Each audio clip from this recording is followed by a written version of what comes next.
घर में गर्मी का तूफान था और फ्रिज में सिर्फ एक आइसक्रीम बची थी। लेकिन टॉम और जेरी दोनों तैयार थे। दोस्ती भी, धोखा भी और एक ठंडा ट्विस्ट भी। गर्मी का एक तेज दोपहर था। सूरज चमक रहा था और पूरा घर बिल्कुल खामोश था। टॉम काउच पर आराम से सो रहा था। उसके चेहरे पर फान चल रहा था। अपने छोटे से होले में जेरी ठंडा पानी पी रहा था और अपना मत्था पोंछ रहा था। अचानक टीवी पर एक कमर्शियल चला।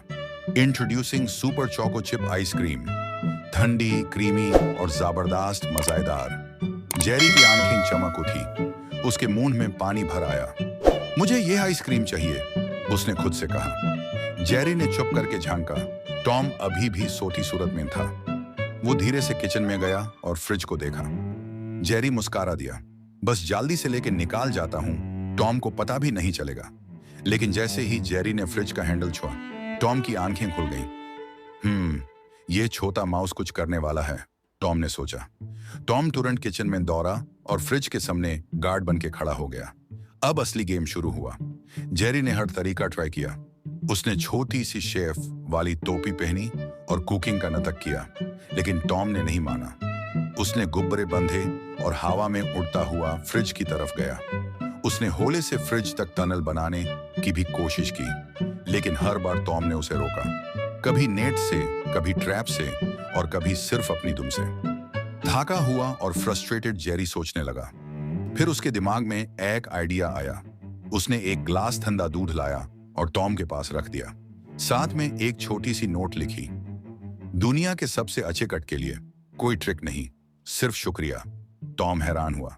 उसने इधर उधार देखा, लेकिन दूध तो अच्छा लग रहा था और नोट पढ़कर उसके चेहरे पर हल्की सी मुस्कान आई।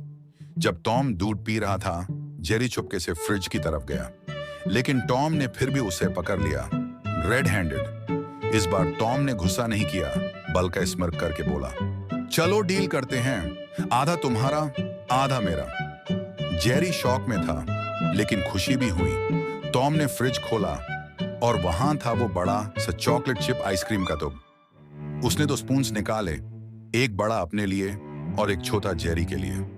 वो दोनों छोटी सी टेबल पर बैठ गए। जेरी ने नैपकिन ले लिया, टॉम ने चश्मे पहन लिए जैसे वेकेशन पर हो। दोनों ने पहला बिट लिया। दोनों ने एक साथ कहा जैसे स्वर्ग में हो। अचानक जेरी ने एक स्कूप लिया और टॉम की नाक पर डाल दिया। टॉम हैरान रह गया, फिर हंसने लगा। उसने भी एक स्कूप उठाया और जेरी के सिर पर डाल दिया। अब मिनी आइसक्रीम फाइट शुरू हो गई, लेकिन सिर्फ मजाक में। आज वो दुश्मन नहीं, दोस्त बन गए थे, एक गर्मी भरे दिन में ठंडी मिठास के साथ। मजे के बाद दोनों थक गए थे। टॉम काउच पर लौट गया। जेरी उसके पीठ पर लेट गया। दोनों के चेहरे पर आइसक्रीम लगी हुई थी। तभी स्पाइक, बुलडॉग और उसका बेटा टाइक वहां आ गए। स्पाइक ने गंदा फ्रिज देखा और चीख कर बोला, मेरी आइसक्रीम किसने खत्म की? टॉम और जेरी ने एक दूसरे को देखा और दोनों अलग अलग तरफ भाग गए जब स्पाइक ने उनका पीछा किया।